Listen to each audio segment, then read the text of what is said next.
এই যে একটা বেগুন আনছিলাম দোকান থেকে বেগুনি খাওয়ার জন্য, আর আমার বউ বেগুনি বানানোর জন্য বেগুন স্লাইড করছে, দেখেন গোল গোল।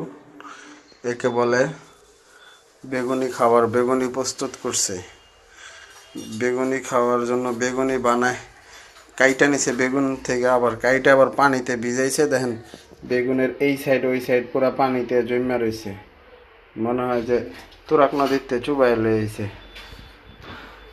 এই যে এই যে বউ নামে অশান্তি এর প্রমাণ।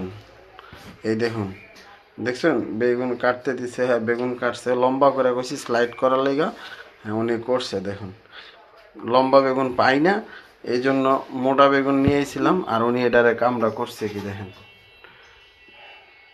অবস্থা, নাই কোনো ব্যবস্থা। এ হলো বউ নামে প্যারামেশিং, একটু 19-20 হইলেই টর্চার। দেখুন হাতে মারে না, কিন্তু জিনিসে কেমন মারে দেখেন অবস্থা।